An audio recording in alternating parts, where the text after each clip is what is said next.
Good morning, or I guess good afternoon, depending on whenever you're watching this video. I wanted to discuss with you chapters 12 through 18 in Tuck Everlasting. This is really the meat of the book, and if you recognize this, I'm going to show you where I am in the book, and it's about halfway, and typically about halfway you're going to have a lot of action happening.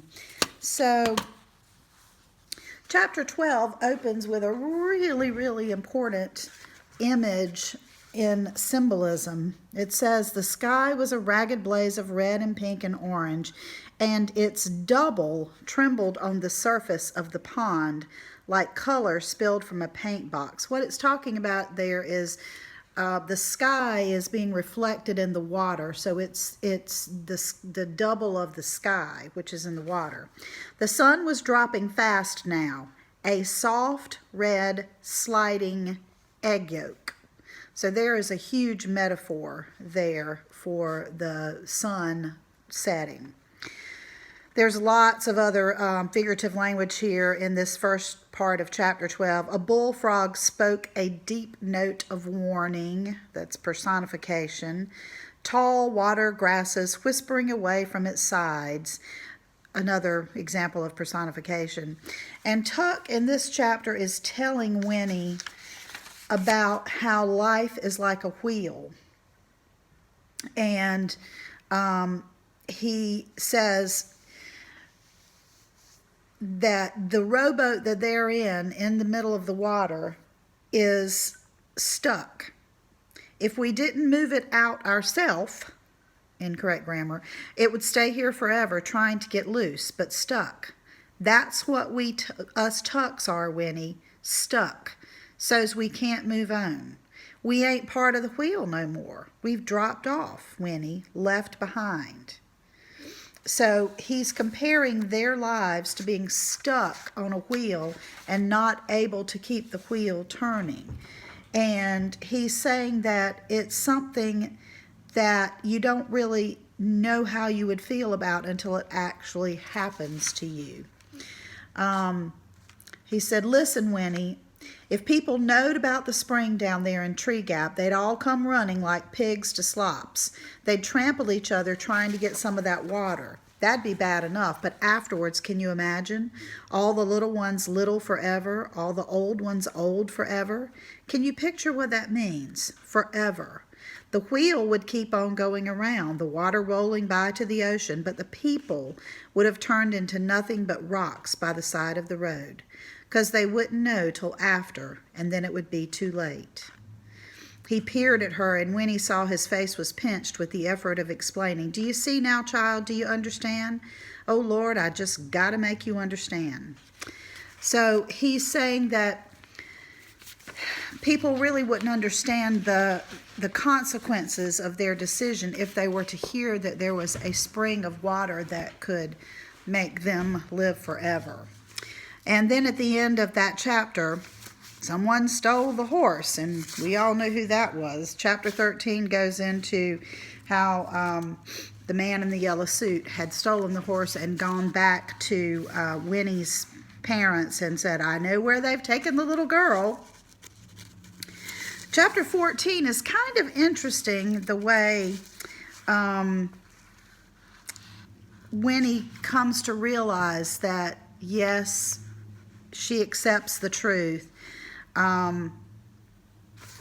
She goes to bed at their house, and at the end of that chapter, Jesse comes in, and he has a plan. Well, they all come in to check on her, but Jesse comes in at the end, and he says, Pa's right about you having to keep the secret. It's not hard to see why.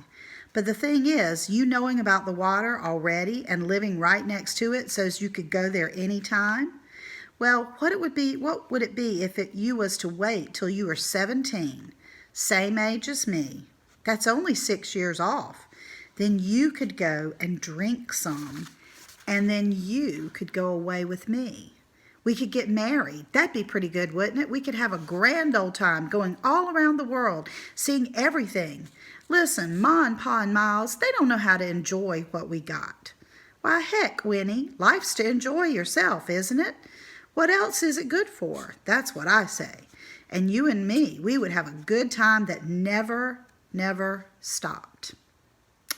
So he's offering something to her that is very tempting.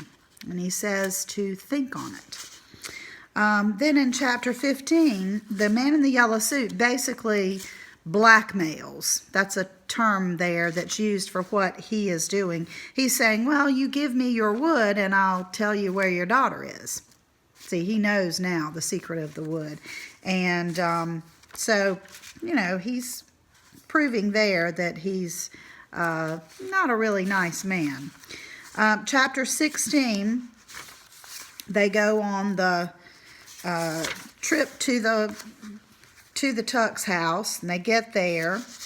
Winnie gets up in chapter 17, and she and Miles go out together, and he tells her a little bit more about his family and says, well, we didn't realize about the spring till we was still on the farm. Afterwards, I thought about going to find them. I wanted to, but Winnie, how would it have been if I had? My wife was nearly 40 by then, and the children, well, what's the use? They would have been nearly growed themselves. They'd have had a pa close to the same age they was. No, it'd all have been mixed up and peculiar. It just wouldn't have worked. So, he catches a fish, and Winnie sees the fish dying, and she says, throw it back, and he does, and that kind of calms her down a little bit. We get to chapter 18, and at the end of chapter 18, there's a knock at the door, and the man in the yellow suit says, good morning, Mrs. Tuck. It is Mrs. Tuck, isn't it? May I come in?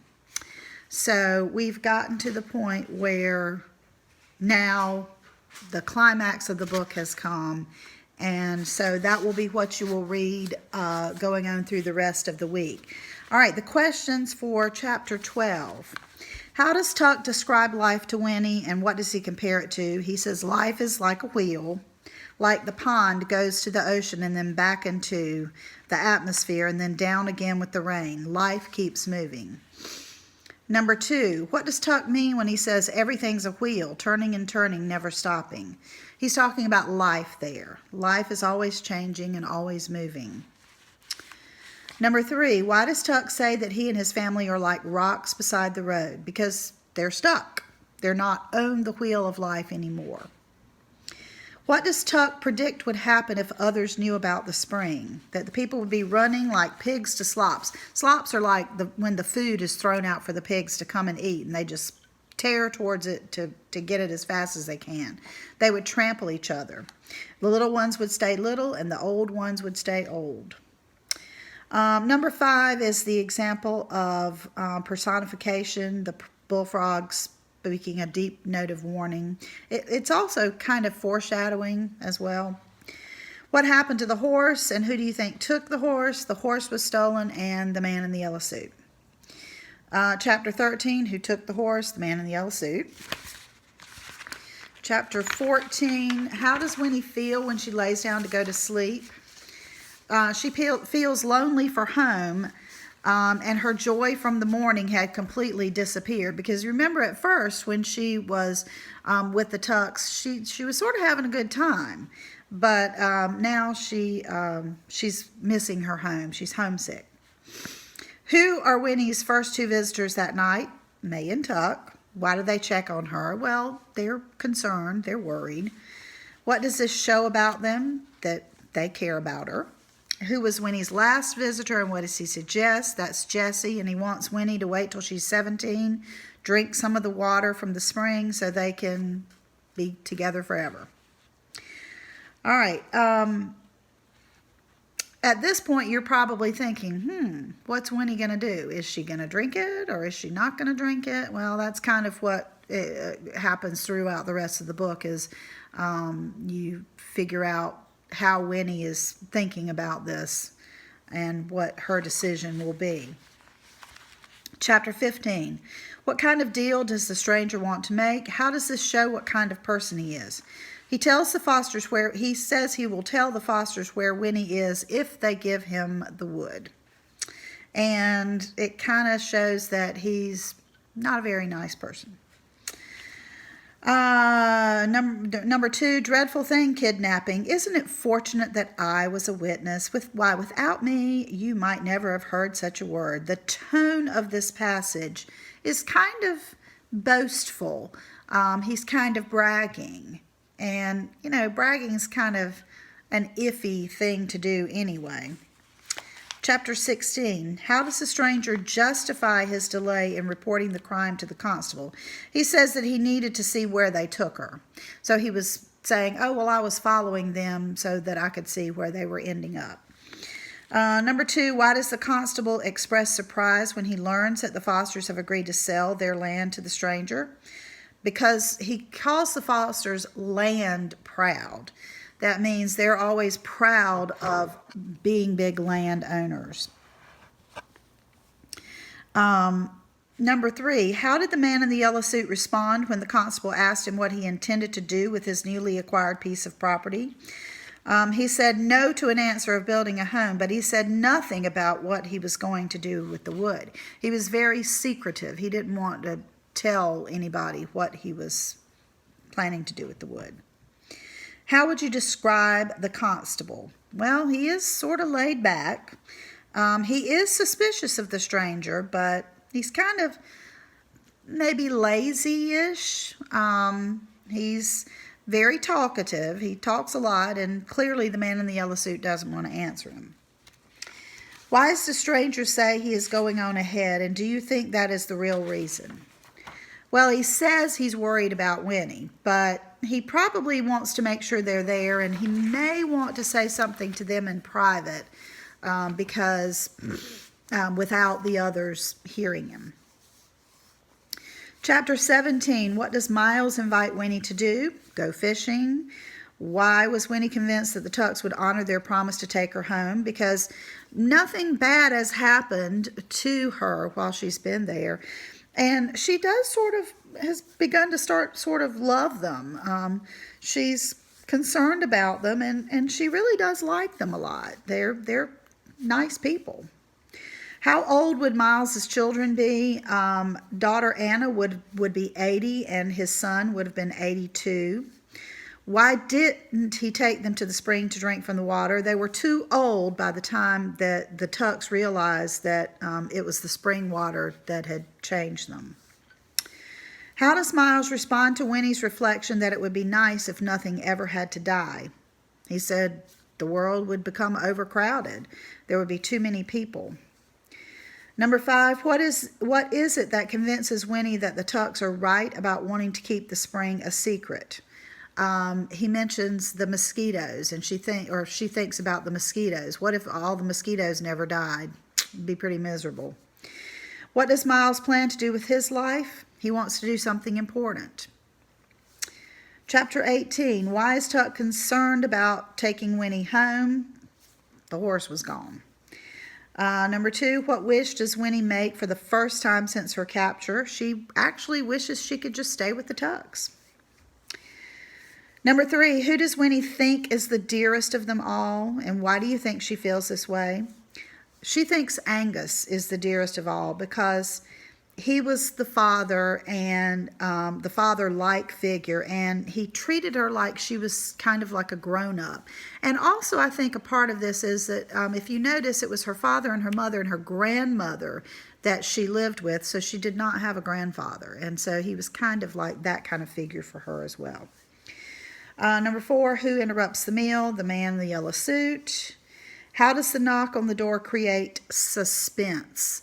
All right, suspense we've talked about a little bit. It's like, ooh, the feeling that something bad is going to happen, or something is going to happen now that kind of gets your blood pumping a little bit. The knock on the door creates suspense because they had never had visitors and they had lived there for 20 years. So you're going to read chapters 19 through the end with the epilogue by Friday. And I will upload another video by Friday that takes the story questions through to the end.